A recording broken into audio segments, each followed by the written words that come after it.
হঠাৎ মিরাজ খানের একই হলো, আর সাকিব সিদ্দিকীকে কেনই বা পুলিশ ধরে নিয়ে যাচ্ছে।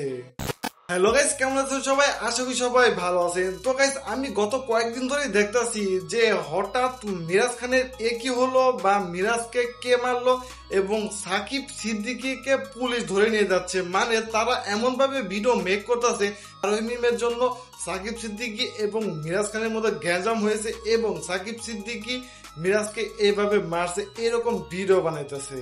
তো ওই রকম যতগুলো ভিডিও আছে সবগুলো হচ্ছে তাদের মন করা ভিডিও এবং সম্পূর্ণ ফেক ভিডিও। তো অরিজিনাল কাহিনী হচ্ছে মিরাজ খানের যেই ছবিটা দেখতে পারতেছেন এটা হচ্ছে মিরাজ খানের মালয়েশিয়ার শুটিং এর একটা বিহাইন্ড দ্য সিনস ফটো এবং সাকিব সিদ্দিকীকে যে পুলিশ ধরে নিয়ে যাচ্ছে সেটা হচ্ছে সাকিবের নাটকের একটা বিহাইন্ড দ্য সিন। যেই নাটকটার নাম হচ্ছে দুলালের গোলাপি। যেই নাটকটা প্রায় 3 মাস আগে আপলোড হয়েছে ইউটিউবে, যেখানে সাকিবের যে নায়িকা থাকে মানে গোলাপি, তাকে তার সুপারভাইজার নাইট ডিউটি করার নাম করে মানে ওভারটাইমের নাম করে তাকে অফিসে রেখে দেয় এবং একা পায়ে তাকে ধর্ষণ করে ছেড়ে দেয়। এরপর গোলাপি সবকিছু সাকিবকে বলে দেয়, এরপরে নায়িকা আত্মহত্যা করে এবং এইটার পরেই সাকিব প্রতিশোধ নেওয়ার জন্য সেই সুপারভাইজারের কাছে যায় এবং তাকে হত্যা করে। এরপরে সাকিবকে পুলিশ ধরে নিয়ে যায়। তো এটাই ছিল সেই দুলালের গোলাপি মানে সেই নাটকের সিনস এবং সেটা নিয়েই মানুষ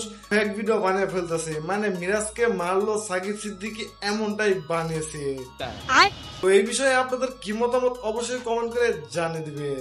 তো গাইস, এবার চলুন দেখা যাক রিসেন্ট ক্লিকে আরোই মিম এবং অনন্যা ইসলামের ছবি।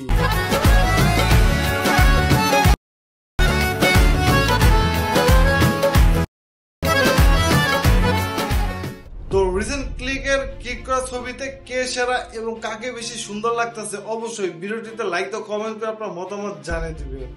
তো গাইস, আজকের ভিডিও এই পর্যন্তই। যদি ভিডিওটি ভালো লেগে থাকে অবশ্যই লাইক দিবেন, কমেন্ট করে আপনার মতামত জানাবেন, শেয়ার করবেন এবং এই চ্যানেলে নতুন হয়ে থাকলে অবশ্যই সাবস্ক্রাইব করে পাশে থাকা বেল বাটনটি বাজিয়ে দিবেন। ধন্যবাদ।